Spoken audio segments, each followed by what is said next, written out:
இன்னைய நாடகத்தோட தலைப்பு இன்கேஸ், ஒருவேளை. அதுதான் இன்னைய நாடகத்தோட தலைப்புங்க. சப்பா, என்ன வெயில், என்ன வெயில் அப்பா! காலையில 7 மணிக்கு எப்படி வெயில் அடிக்குது பாரு. ரஞ்சிதா, அம்மா ரஞ்சிதா, ரஞ்சி எங்கம்மா இருக்கிற? காலையில எழுத உடனே ரஞ்சு என்ன கொஞ்சம் நிக்கிறேன். ஏதாவது ஒரு வேலை செய்றீங்களா? ஒழுங்கா காலையில ஒரு காஃபி போட்டு எழுப்புறீங்களா? உங்க தலையில எப்படி முடி அங்கங்க சொட்டையா இருக்குது, அதே மாதிரி பெருக்கிறீங்க பாரு. ஏன் ஒழுங்கா பெருக்க தெரியுதா? காலையில டென்ஷன் வரதுங்க, போய் காஃபி எடுத்துருவாங்க போயிடு. ஏமா காலையில எதுக்குமா இவ்வளவு டென்ஷன் ஆற? சூடா ஒரு ஃபில்டர் காஃபி போட்டு வர. இருமா, சொல்லாதீங்க, செய்யுங்க. அம்மா அம்மா, காலையில என்னம்மா டிஃபனு? காலையில எழுந்த உடனே டைம் படிச்சியா, சோமனியா, அதெல்லாம் செய்யாத. அந்த அப்படியே சோறு நான் ஒர்க் பண்ணாதே. போய் பண்ணலையா? உனக்கு என்ன சாப்பிட தான் வேணும்? ஆமா, நேத்து செஞ்ச சட்னி ஃப்ரிட்ஜ்ல இருக்குது, முந்தா நேத்து செஞ்ச மீன் குழம்பு அதுவும் ஃப்ரிட்ஜ்ல இருக்குது. ரெண்டையும் சூடு பண்ணி தரேன், தின்னு. ஏமா ஒரு நாள் கூட ஒரு புது சாப்பாடு செய்ய?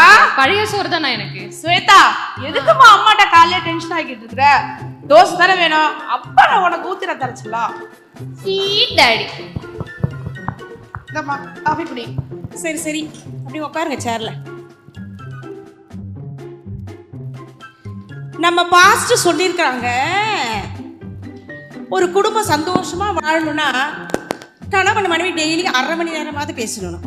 நம்ம ஒரு 1/4 மணி நேரமாவது குலுங்கி குலுங்கி சிரிச்சு பேசலாம்.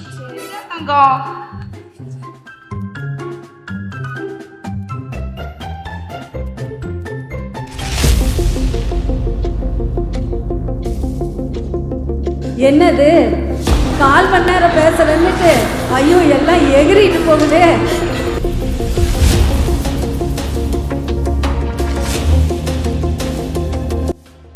ஏண்டி உட்கார்ந்து பேசிட்டு தாண்டி கூப்பிட்டா, அதுக்குள்ள என் பாட்ட முப்பாட்டம் தான் போயிட்ட. ஆமா, அவங்கதான் நல்லவரு, வல்லவரு, நல்லா படிச்சவரு, உன் கண்களாங்க அம்மா பாதுகாப்பாருன்னு சொல்லி என் தலையில கட்டி வச்சாங்களே உப்பாட்ட பூட்டை. அதனாலதான் அவங்க தோண்டி தோண்டி பேசுறேன். இட்லி போன சைஸ் இருந்துட்டு எப்படி பேசுறா போறான்? யாரு? நானா இட்லி குண்டா மாதிரி இருக்கிறேன்? பாருங்க பாருங்க, நானா இட்லி குண்டா மாதிரி இருக்கிறேன். இவன் டேய் பிரியாணி சட்டி மாதிரி இருக்கிறான். கல்யாணம் பண்ணும் போது எப்படி இருந்தா? ஓம குச்சி மாதிரி இருந்தா. கிச்சன்ல போய் நான் வெந்து வெந்து வெந்து நொந்து இம்மா பெருசா உருவாக்கி வச்சுக்கிறேன். என்ன பார்த்து என்ன சொல்லிட்டீங்க? ஐயோ, கூட காப்பி எடுங்க, உன் மூச்சில ஊத்துறேன். அப்ப கூட நம்ப மாட்டியா? நான் போறேன். கர்த்தாவே, இவள்கிட்ட இருந்து எனக்கு பொறுமையா தாங்க. எங்க பாஸ்டர் அப்பயே சொன்னாரு, உன் வீட்டாரே சத்துருன்னு. அந்த சத்துருவா இத்தனை வருஷம் கழிச்சு நான் இப்பதானே கண்டுபிடிச்சேன். ஆனா பாவி, எனக்கு ரொம்ப ஸ்ட்ரெஸ் ஆகுது. 4 முட்டை தோசை நான் ஊத்தி நானே சாப்பிட்டேன், யாருக்கும் கொடுக்க மாட்டேன்.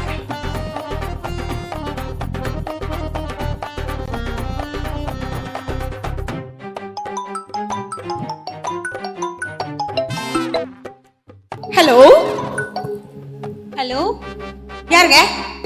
ஹலோ, நான் தான் ஹேனா பேசுறேன் சிஸ்டர். ஓ, யாரோ சர்ச்சிலிருந்து பேசுறாங்க. Cool down cool down. Spice lord சொல்லுமா. ஹலோ, சொல்லுமா. என்ன சைலண்டா இருந்தது? அதான் ஒரு மாதிரி ஆயிட்டேன் சிஸ்டர். ஜெப தியானத்துல இருந்தமா? இல்லைங்க சிஸ்டர், காலையிலேயே உங்களுக்கு ஃபோன் பண்ணணும்னு நினைச்சேன். ஆமா, சொல்லுமா. வீட்ல ஒரே பிரச்சனையா இருக்கு சிஸ்டர். கணவனால ஒரு பிரச்சனை, பிள்ளைங்களால பிரச்சனை, எல்லா பிரச்சனையும் என் தலையிலே வந்து விழுது சிஸ்டர். எனக்கு என்ன பண்றதுன்னே தெரியல சிஸ்டர். ஐயோ, அதுக்காக நம்ம கோவப்படக்கூடாதுமா. நம்ம பொறுமை பொறுமை பொறுமை பொறுமையா தான் நம்ம இருக்கணும், சரியா? எனக்கு பொறுமையே இல்ல சிஸ்டர். பொறுமை இல்லையா? அப்படிலாம் சொல்லக்கூடாதுமா. நம்ம பாஸ்டர் எப்படி எல்லாம் போதிச்சிருக்கிறாரு. பொறுமையோடு வாழ கத்துக்கமா. எனக்கு கத்தணும் போல இருக்கு சிஸ்டர். கத்த போறியா? கத்தக்கூடாது, கத்தக்கூடாது. எனக்கு அவ்வளவு கோவம் வருது சிஸ்டர். ஐயோ, கோவப்படாத கோவப்படாத. வீட்ல என்னால முடியல சிஸ்டர். என்ன பண்றதுனே தெரியல. அம்மா தோசை. சிஸ்டர் சொல்லுமா. ஏதோ சொன்னீங்களே, அது பக்கத்துல ஒரு லைன் கிராஸ் ஆகுதுமா. வா சிஸ்டர். சொல்லுமா சொல்லுமா சொல்லுமா. அதான் சிஸ்டர், காலையிலே உங்ககிட்ட ஃபோன் பண்ணதும் அந்த பொறுமையை பத்தி சொன்னீங்க. Hello hello hello. ஒண்ணு இல்லமா, ஒண்ணு இல்ல. சத்தமா பக்கத்துல ஒரு எருமை எருமை எருமை. நமக்கு வேணும் பொறுமை பொறுமை பொறுமை. சரிங்க சிஸ்டர், இன்னைக்கு பிரேயர் இருக்குன்னு சொன்னீங்கல்ல, ஆமாம்மா. நான் உங்களை வந்து பார்க்குறேன் சிஸ்டர். எனக்கு சரிம்மா, நிறைய விஷயம் சொல்லி கொடுங்க சிஸ்டர்.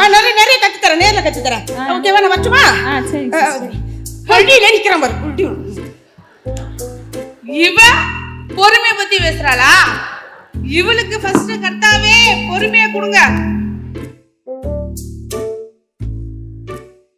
ஐயோ, அந்த சிஸ்டர் நான் காலையிலே ப்ரேயருக்கு வர சொன்னேன். இப்போ லேட்டாக போகிறேன், ஏதாவது சொல்லி சமாளிப்போம். என்னக்கா, என்ன 9 மணிக்கு வர சொல்லிட்டு நீங்க இவ்வளவு லேட்டா வரீங்க? அப்படிலாம் சொல்லக்கூடாதுமா. காலையில எழுந்து என் கடமைகளை முடிச்சுட்டு ப்ரேயர் பண்ணிட்டு என் கணவர் பிள்ளைகள் எல்லாத்தையும் பார்த்துட்டு அப்படியே வழியில நடந்து வந்து நினைக்கிறேன். ஒருத்தவங்க ஜபத்துல வந்து நினைக்கிறேன், அப்படியே ஒருத்தவங்க கண்ணீரோடு நிக்கிறாங்க. அவங்கள பார்க்கும்போது ஆவியானவர் என்கிட்ட அவங்கள பத்தி நிறைய காரியங்களை உணர்த்துறாரு. அப்புறம் என்ன செய்ய முடியும்? அவங்களுக்காக ஜெபிக்கும் பொழுது அப்படியே திரைப்படம் மாதிரி அவங்க காரியங்கள்லாம் ஓடிச்சு. அவங்களுக்காக நல்லதெல்லாம் சொல்லிட்டு ஞாயிற்றுக்கிழமை நாளைக்கு சர்ச்சைக்கு வர நிக்கிறாங்க. ஏன் அடுத்த வாரம் கூட ஞானஸ்தானம் எடுக்கிறதுக்கு அதிக வாய்ப்பு உண்டு. ஐயோ அப்படியாக்கா, சாரிக்கா, நான் உங்களை போய் தப்பா நினைச்சிட்டேன். நீங்க எவ்வளவு ஆத்ம பாரத்தோட ஊழியம் செய்துட்டு வந்திருக்கீங்க. அக்கா, காலையில அவ்வளோ பொறுமையை பத்தி சொன்னீங்க, இப்போ வந்து ஆத்ம பாரத்தை பத்தி சொல்றீங்க. உண்மையிலே நான் நிறைய கத்துக்கணும்க்கா. இன்னைக்கு வந்து ரொம்ப நல்லதா போச்சு. நீங்க எனக்கு நிறைய விஷயங்கள், ஆவிக்குரிய விஷயங்கள்லாம் சொல்லி தரீங்களா? அதுவும் ஜெபம் பண்றதெல்லாம் பத்திலாம் சொல்றீங்களா? எனக்கு ரொம்ப சந்தோஷமா இருக்கு. இதெல்லாம் கேட்டு நானும் நீடிய பொறுமையில இருக்கணும், ரொம்ப ஆசையா இருக்குக்கா. சரி போலாம். கர்த்தாவே என் பாவத்தெல்லாம் மன்னிங்க. இப்போ ஜெபம் முடிஞ்சு 3 பேரும் வெளியில வராங்க. சத்தியமா ஜெபம் இன்னைக்கு எவ்வளவு ஆசீர்வாதமா இருந்துச்சு. ஜபத்துக்கு போயிட்டு வந்து பாஸ்டர் நல்ல மெசேஜ் கொடுத்தாரு, ஆசீர்வாதமா இருந்து அப்படி சொல்லக்கூடாது. நம்ம வந்து அதை கடைபிடிக்கணும். நான் என்ன பாறேன், நான் ரட்சிக்கப்பட்டோடனே பாஸ்டர் சொன்னார் காலையில எழுந்து ஜெபிக்கணும். அதை நான் இது வரைக்கும் கடைபிடிச்சிக்கினே இருக்கிறேன் பாருங்க. காலெல்லாம் காப்பு காய்ச்சி போச்சு. அப்படின்னாலும் குழங்காலில் போட்டு வச்சுக்கேன். 1 மணி நேரம் பைபிள் படிச்சுக்கினே இருப்பேன். என் வீட்டுக்காரர் வந்து போதும் நிறுத்துமா அப்படின்னு அது வரைக்கும் படிப்பேன். நான் சர்ச்சுக்கு வந்து ஆராதனைக்கு வந்து வச்சுக்கேன், அப்படியே கையை தூக்குவோம் பாரு, அப்படியே தேவ பிரசன்னம் இறங்கும். இப்படி சின்ன பிள்ளைங்க பெரியவங்க எல்லாம் உட்காந்துப்பா. நான் உட்காரவே மாட்டேன் சேர்ல. இப்படி நேர் நெடுங்கால். ஜோயில் பாஸ்டர் ஆராதனை முடிக்கிற வரைக்கும் நெடுங்காலே தான் இருக்கு. அக்கா, நீங்க இப்படி சொல்றீங்க, ஆனா ஒரு சிலரை பார்த்தோம்னாக்கா தேவ பயமே இல்லாம ஏதோ ஒரு வாழ்க்கை வாழ்ந்துட்டு இருக்காங்க, ஜெபம் பண்றாங்க, தொடர்ந்து சர்ச்சுக்கு போறாங்க, ஆராதனையில தவறாம கலந்துக்கிறாங்க, ஊழியம் கூட செய்யறாங்கக்கா. ஆனா துணிஞ்சு எல்லா பாவத்தையும் செஞ்சுட்டு நல்லா சந்தோஷமா இருக்காங்க.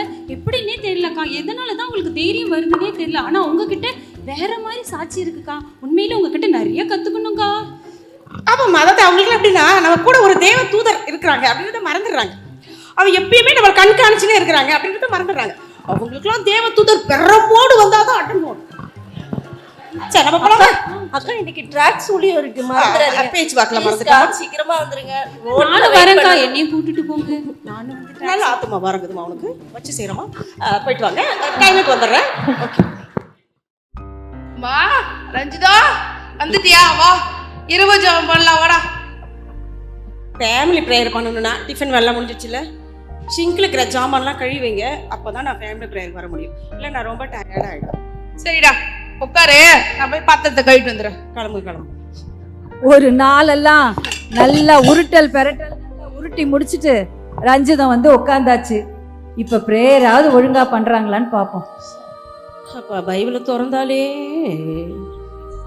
தூக்கம் தான் வருது. சீக்கிரம் தூங்குவோம்.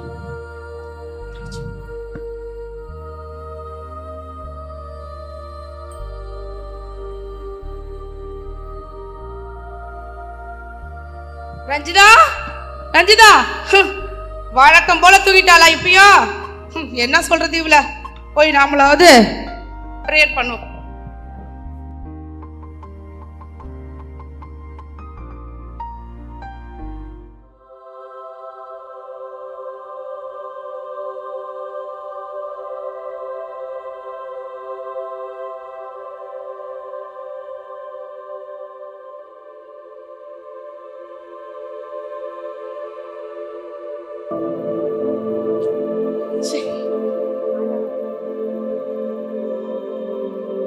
சும்மா இருங்க, கை கால வச்சுக்கணும்.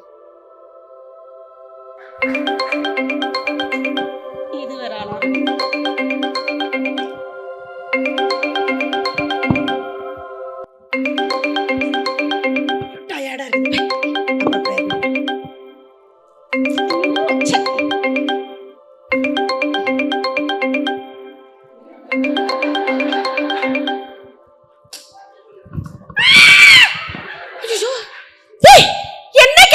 என்ன அடிச்ச? என்ன அவரை விட ரொம்ப பெரிய உருவமா இருக்குது. தேவதூதன் தேவதூதன் நம்மளை பாதுகாக்கத்தானே வருவாங்க. இவர் என்ன பகீர்னு அடிக்கிறாரு? ஓ, போன் வேணுமா? மேல் மாடிக்கு போகணுமா? பொருத்தனை பண்ணல 4 மணிக்கு என்ன பண்ணுன்னு பண்ண ஜாமான்.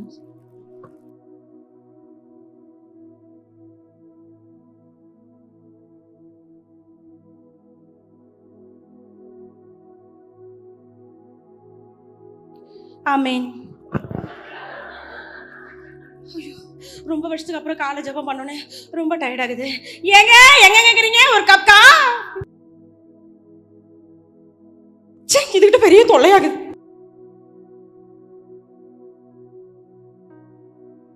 அப்பா ஒரு வெயில். சரி, போய் எப்போதும் போல காஃபி நம்ம தான் போட்டு குடிக்கணும். சரி, என்ன பண்றது? என்னது இது? நம்ம வீடா இது? ஒரே காஃபி வாசனை அடிக்குது. ரஞ்சிமா, காஃபி எல்லாம் போட்டிருக்கிற? ஏங்க என்ன சிக்னல் எல்லாம் கொடுக்குற? தெரியுதா? தெரியுது, அழகா இருக்கியே. ரொமான்ஸ் பண்ற நேரமாயா இது? தெரியுதா? என்னடி தெரியுதான்னு பேசிட்டு தெரியலையா? நம்ம கண்ணுக்கு மட்டும் தான் தெரியுது போல.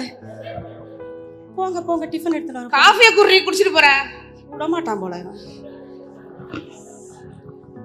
ஏதோ தெரியல, புது மாற்றம் வருது. கர்த்தாவே ஆசீர்வதிங்க.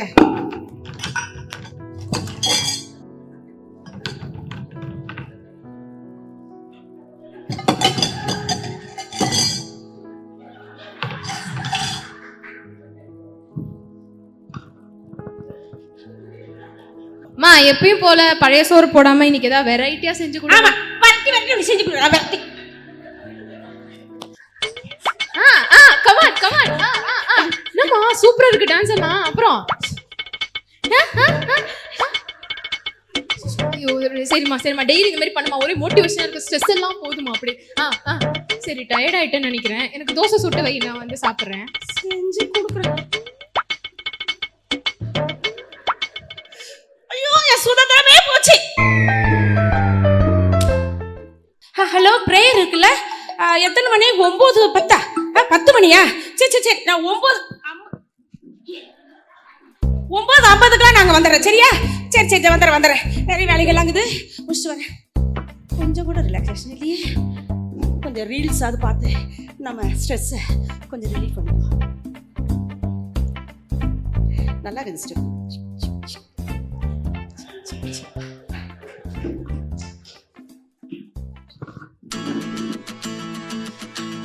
குளிச்சுட்டு இங்கே இரு. குளிச்சுட்டு நான் சர்ச்சுக்கு போறேன்.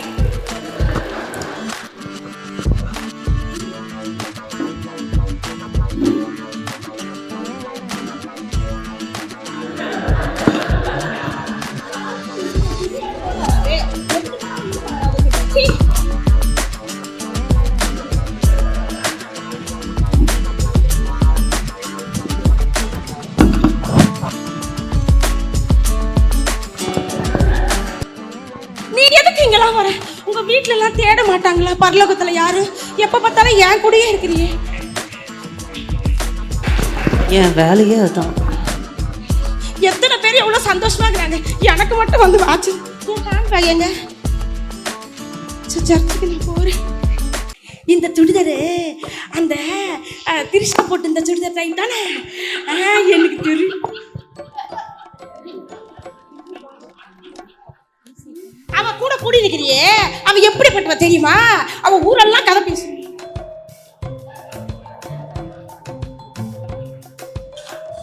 இந்த கம்பெல்லாம் நீங்க எங்க வாங்க? ஜீரட்டையில தொங்கி நிச்சாதானே நான் பார்த்துட்டு. கம்பளை பத்தி பேசினா காதை பூச்சி திருவுது. யாரோ எதோ பத்தி பேசுறாங்க. அவங்கள பத்தி எல்லாம் திருவ மாட்டியா?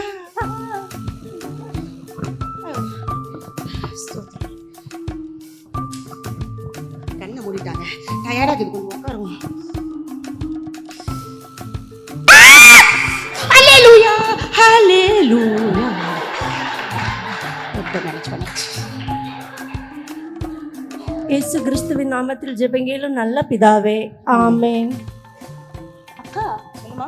இன்னைக்கு காலையில் எனக்கு ஒரு வசனம், அனலுமின்றி குளிருமின்றி வெது வெதுப்பாக இருந்தால் உன்னை நான் வாந்தி பண்ணி போடுவேன்னு.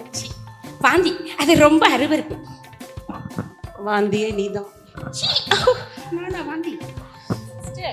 நம்ம கர்த்தருக்குள் ஆவியிலே அனலா இருக்கணும்னு சொல்லியிருக்கு. அப்படின்னா நம்ம தினமும் நல்லா ஜெபம் பண்ணணும், நல்லா தேவ கிருபையில நம்ம ஒவ்வொரு நாளும் வேதத்தை வாசிக்கணும். அது மாத்திரம் இல்லை, நம்ம காலையில ஏஞ்சி அதிகாலையில் ஏஞ்சி கர்த்தரை தேடும் போது நம்ம புதிய ஆவியினால நம்ம நிரப்புவார். அது மாத்திரம் இல்லை, 2 நாளைக்கு முன்னாடி நம்ம போதகர் ஐயா ஜெபத்துல நம்ம வழி நடத்தும் போது ஒரு விஷயம் சொன்னார் தெரியுமா? நம்ம ராஜ்யத்தின் புத்திரர்களா இருக்கணுமா. நம்ம பரலோக ராஜ்யத்தை குறித்து நம்ம யோசித்து நம்ம செயல்படும் பொழுது, நம்ம அதற்கான செயலை நம்ம செய்யும் பொழுது நம்ம அதிகமாக ஜெபிப்போம். அப்போ நம்ம ஆவியில அனலா இருப்போம்னு சொல்லியிருக்கிறாரு. அதனால நம்ம எதை கொண்டு நம்ம பயப்பட வேணாம். நம்மளை கர்த்தர் நம்மளை அனலா வச்சிருக்கும் போது கர்த்தர் நம்மளை உண்மையிலே எடுத்து பயன்படுத்த அதை தான் நம்மளுக்கு சொல்லியிருக்கிறார். சரிங்களா? சரி சிஸ்டர், நீங்கள் நேற்று வரவே இல்லை ஊழியத்துக்கு. இன்னைக்கு மறந்துடாதீங்க, சீக்கிரமாக வந்துருங்க. சரி சரி வந்துடும். சும்மா பிடிச்சு போட்டு அடிச்சுன்னு எவ்வளவு பெரிய எவ்வளவு சந்தோஷமா இருக்கிறாங்க. எப்ப பார்த்தாலும் என்ன தொல்லை பண்ணிருக்கிற. என் வீட்டுக்கார கூட என்ன கஷ்டப்படுத்துறதே கிடையாது. எல்லாரையும் நான் தான் அதிகாரம் பண்ணிட்டு இருப்பேன். இப்ப நீ என்ன ஓவரா கஷ்டப்படுத்தினே இருக்கிற. அஜிஜோ நீதியா வாழணும், அதை செய்யக்கூடாது, இதை செய்யக்கூடாது, அப்படி வாழணும் இப்படி வாழணும்னு சொல்லியிருந்தா உலகம் நம்மளை ஓரமா ஒதுக்கிடும் தெரியுமா? அஜிஜோ எனக்கு இப்படிப்பட்ட ரட்சிப்பே வேணாம். நான் எங்க சந்தோஷமா ஜாலியா மத்தவங்க மாதிரி இருந்துட்டு போறேன். வேணாம், வேணவே வேணாம். நான் சந்தோஷமா இருக்கிறேன். வேணாம். அப்ப சரி, ரட்சிப்பில்லாத வாழ்க்கை எப்படி முடியும்னு நான் காட்டுறேன்.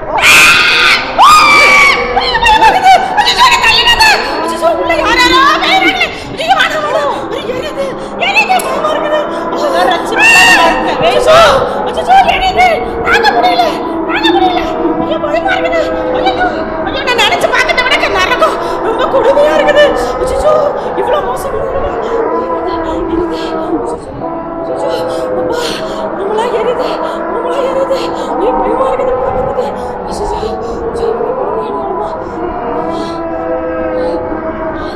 ரட்சிப்பு வேணும், எனக்கு ரட்சிப்பு வேணும். இயேசுவே என்ன மன்னிங்க, எனக்கு ரட்சிப்பு கொடுங்க, ரட்சிப்பு கொடுங்க.